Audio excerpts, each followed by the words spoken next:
Hey y'all, it's Nancy the Handy Scandy. Welcome back for another crafty venture.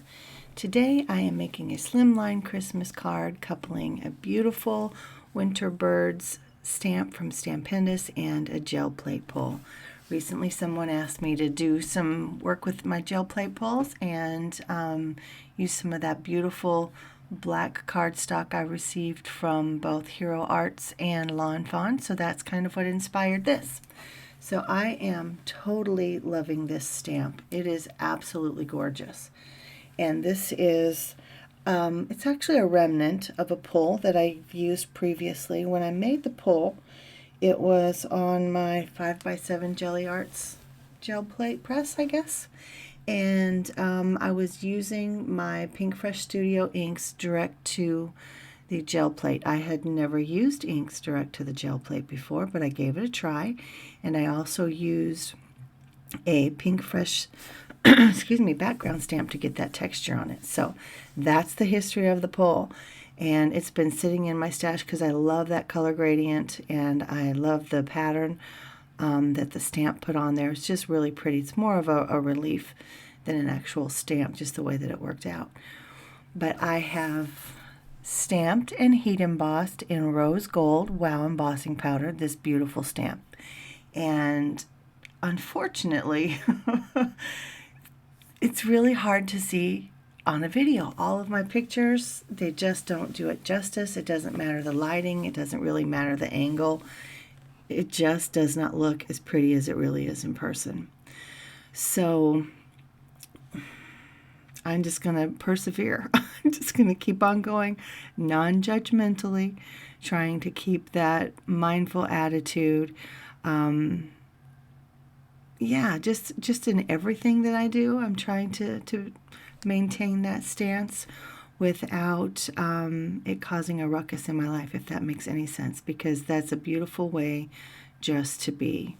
So here I thought was a good angle that shows a little bit better what's really taking place on this card. So you can see there how I've just kind of enhanced the green within those holly leaves and the red within the holly berries. It's still very muted.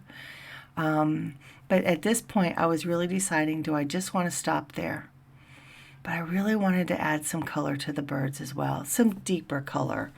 To make them more pronounced really was my end goal. So I used those PinkFresh Studio inks that are kind of smudged out on my work surface, and I just used them as watercolor just to again bring some more depth and dimension and enhance those birdie images. And then I decided that I just wanted a little bit more, so I pull out my IZinks inks from Seth Apter, and I do love these. They are obviously a little bit deeper in their tone. They're definitely more the autumn color palette, but yeah, like that green is much more yellow than the green that was already on the pull, right? Because that has more blue in it. This definitely has more yellow in it, but in the end I feel like it works once I persevere. Now if you stop at any point along the way and you're just like, oh no, I'm not really sure, but perseverance, right? See the project through to the end. Trust yourself, trust your gut, trust your process. I wish I could say trust your camera, but at this point I can't really say that. But yeah, I'm just doing some very light watercoloring, nothing major, nothing impressive, nothing that really requires a lot of skill. Here I'm just kind of going back for another wash of color just to deepen and darken and kind of blend the purples and the blues there and the green.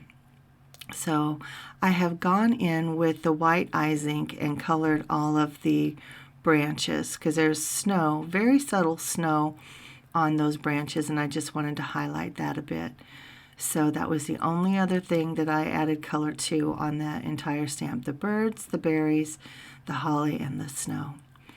So here I have my Slimline card base, and I don't know what happened, but this paper got a little bit of a, I don't know, you know how they get those little scraggly bits at the top? I must have folded it in the wrong direction. But a little tip is just to take a little, like those buffer tools that I used, or even a nail file, something like that, and just kind of file off those little fibrous bits that stick up there. So moving on, that card panel that I did my painting and my stamping on is really just copy paper, so it's very thin.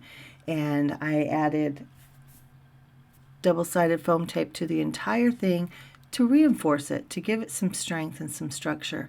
And then I mounted it to this black piece. This black is the Lawn Fawn, and it is a very deep black. You know, when you compare it to the Hero Arts is definitely darker, but the Lawn Fawn is still really good, and I love the card weight. And yeah, it's just made some beautiful cards. I have several sitting here. Hopefully I'll get some of them shared on social media in the coming days before Christmas. But yeah, they're both really good cardstock. So for anybody who was wondering, again, this is the Lawn Fawn. I have a couple more coming with Hero Arts. You be the judge. You know, I encourage you, go ahead and buy them both. Give them a try. See which one you prefer. I guess I would have to say I like them both, but for different reasons. So I can't give you my top pick of either of them. They're just different. So here I have taken a sentiment from my Simon Says stamp, sentiment, pre-printed sentiment card panel. I don't know what they're called. I'll try to link and list them downstairs. But anyway, this is a larger one, and I ended up running it through my my laminator. I just wanted the foil to be on the words as well, because I've got that, you know, the heat embossing. And then I took this paint pen and went around the edges just again to kind of reinforce that gold. And I don't know if you saw or not, but I did just some really light ink blending with the pink that was already in that blending brush, just so that that white wasn't quite so stark against that colorful background. Then I add some foam tape on it, just trying to get it the right length, because I want it to pop up off my panel, because really it's a one layer. I mean, obviously I have it on a you know, a layering base there, but try to figure out where exactly I wanted that sentiment. Could have gone up a little bit so it's not so close to that little birdie's head, but that is my card, guys. What do you think? See, the pictures just don't do it justice. They look super blurry, and this is the best picture. And I don't know if it's the heat embossing or what. But anyway, this is my card. That was my process. And, you know, I just encourage you guys to see it through. Even if you feel like it's not going the way you want it, if you don't like it, see it through. Or set it aside. Come back to it at another time and another day, and just give it another go later. But guys, this is Nancy the Handy Scandy. Thank you for spending some time with me as I created this Winterbird Slimline Christmas card.